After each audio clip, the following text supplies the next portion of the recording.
कभी कभी घमंड हमें इस हद तक अंधा कर देता है कि हम अपने उपकार करने वालों को भी भूल जाते हैं। लेकिन इंसानियत और चालाकी दोनों ही घमंड को सबक सिखा सकती हैं। आज की कहानी है घमंडी बाघ की, जो अपनी ताकत पर इतना इतराया कि अपने ही अहंकार का शिकार बन गया। घमंडी बाघ। एक समय की बात है, एक जंगल में एक बाघ रहता था। एक दिन बाघ अपनी गुफा से बाहर निकल आया और शिकार की तलाश में चला गया। थोड़ा देर चलने के बाद बाघ ने एक हिरण की शिकार की। जैसे जैसे बाघ अपने भोजन का आनंद ले रहा था, एक छोटी हड्डी उसके जबड़े में फंस गई। उसने अपने पंजे से हड्डी बाहर निकालने की कोशिश की, पर उसकी सारी कोशिशें नाकामयाब रही। एक छोटी सी हड्डी ने इस शक्तिशाली बाघ की आंखों में आंसू ले आई। दिन बीतते गए और बाघ फंसी हुई हड्डी को बाहर नहीं निकाल सका। मुझे यकीन है कि मैं भूखमरी से मर जाऊंगा, बाघ ने सोचा। मुझे इस हड्डी को बाहर निकालना है। वो जानता था कि उसके गले से हड्डी को बाहर नहीं निकला तो वो मर जाएगा, लेकिन वो उस हड्डी को बाहर निकालना नहीं जानता था। जैसे जैसे दिन बीतते गए, बाघ कमजोर से कमजोर होता गया। उसे पता नहीं चल रहा था कि इस हड्डी का क्या करना है। वो बस अब मौत का इंतजार कर सकता था। फिर एक दिन जब बाघ बुरी तरह से एक पेड़ के नीचे पड़ा था, तो उसने एक लकड़हारा देखा। लकड़हारे ने जख्मी बाघ को देखकर उसके पास गया। तुम ठीक हो? ये तुम मुंह खोल के क्यों बैठे हो? लकड़हारे ने बाघ से पूछा। कुछ दिनों पहले मेरे दांतों के बीच में एक हड्डी फंस गई है। तब से मैं ठीक से खाना नहीं खा पा रहा हूँ। मुझे यकीन है कि मैं इस वजह से भूखमरी से मर जाऊंगा, बाघ ने जवाब दिया। मैं केवल एक शर्त पर हड्डी निकालूंगा। तुम जब भी आज से कोई शिकार करोगे, उसमें से मांस का छोटा टुकड़ा मुझे लाना होगा, लकड़हारे ने बाघ से कहा। अब बाघ हताश हो गया, लेकिन जिंदा रहने के लिए उसके पास और कोई तरीके नहीं थे। तो उसने लकड़हारे से सौदा पक्का किया। तो लकड़हारे ने बाघ की बात मानकर उसके मुंह से हड्डी निकाली और बाघ को उसके दर्द से राहत मिली। जिस क्षण हड्डी निकली, बाघ शिकार की तलाश में चला गया। कुछ घंटों बाद लकड़हारे ने बाघ को अकेले ही अपने भोजन का आनंद लेते हुए पाया। क्या आप अपने वादे के बारे में भूल गए हैं? लकड़हारे ने गुस्से से पूछा। तुमको अपने आप को भाग्यशाली समझना चाहिए, बाघ ने लकड़हारे से कहा।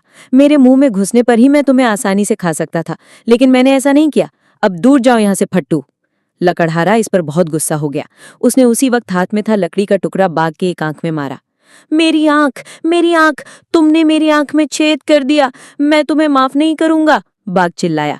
जिस पर लकड़हारे ने उत्तर दिया, लेकिन तुम्हें अपने आप को भाग्यशाली समझना चाहिए, क्योंकि मैं आसानी से दूसरी आंख भी निकाल सकता था। तो दोस्तों, इस कहानी से हमें यही सीख मिलती है कि घमंड हमेशा पतन का कारण बनता है। जो व्यक्ति अहंकारी होता है, वो कभी किसी का उपकार मानना नहीं जानता। लेकिन याद रखिए, समय किसी को भी सबक सिखा सकता है। कभी कभी हम सोचते हैं कि जो मेहनत या त्याग हमने किया है, उसी के अनुपात में हमें इनाम मिलना चाहिए। लेकिन क्या सचमुच न्याय का यही असली मापदंड है?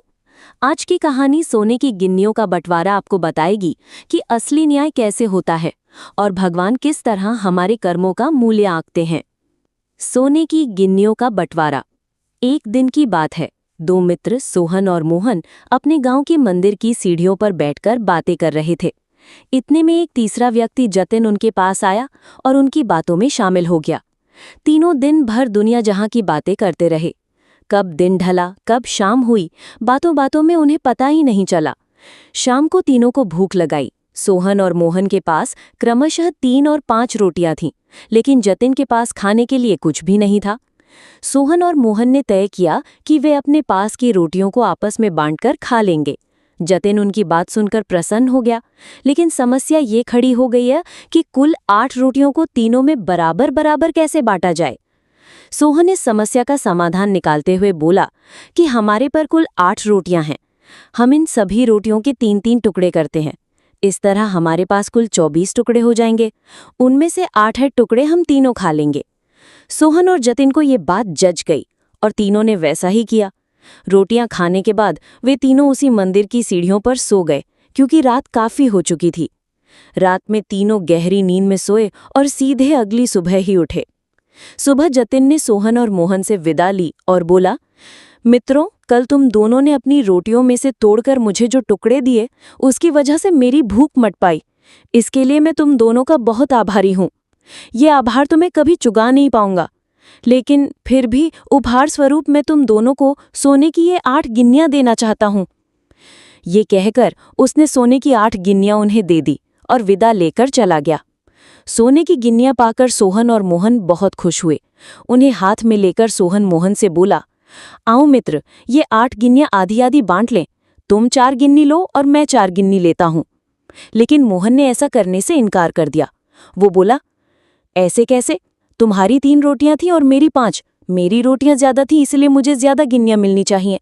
तुम 3 गिन्नी लो और मैं 5 लेता हूं। इस बात पर दोनों में बहस छिड़ गई। बहस इतनी बढ़ी कि मंदिर के पुजारी को बीच बचाव के लिए आना पड़ा। पूछने पर दोनों ने एक दिन पहले का किस्सा और सोने की गिन्नियों की बात पुजारी जी को बता दी।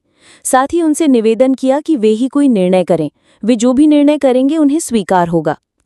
यूं तो पुजारी जी को मोहन की बात ठीक लगी, लेकिन वे निर्णय में कोई गलती नहीं करना चाहते थे। इसीलिए बोले, अभी तुम दोनों ये गिन्नियां मेरे पास छोड़ जाओ।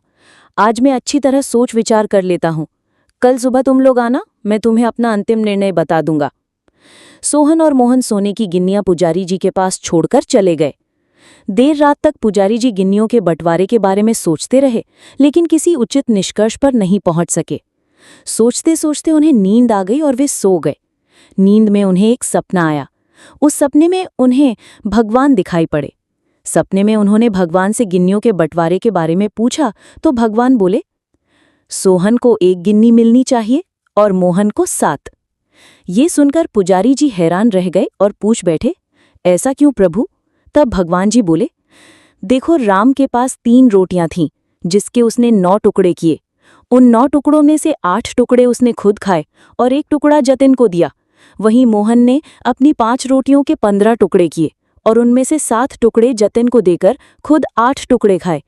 क्योंकि सोहन ने जतिन को 1 टुकड़ा दिया था और मोहन ने 7, इसीलिए सोहन को 1 गिन्नी मिलनी चाहिए और मोहन को 7।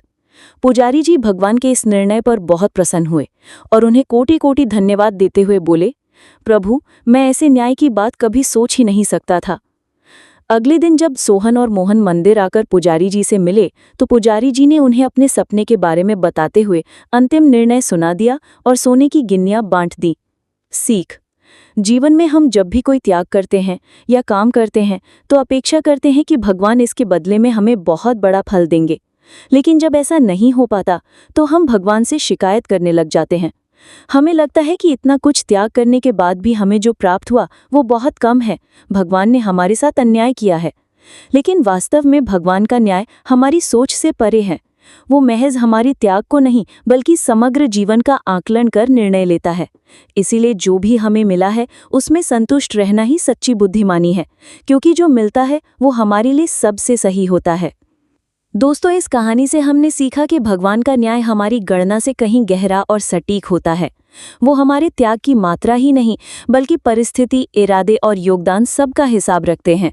इसीलिए जो भी हमें मिलता है उसमें संतुष्ट रखना ही सच्ची बुद्धिमानी है, क्योंकि जो मिलता है वो हमारे लिए सबसे सही होता है।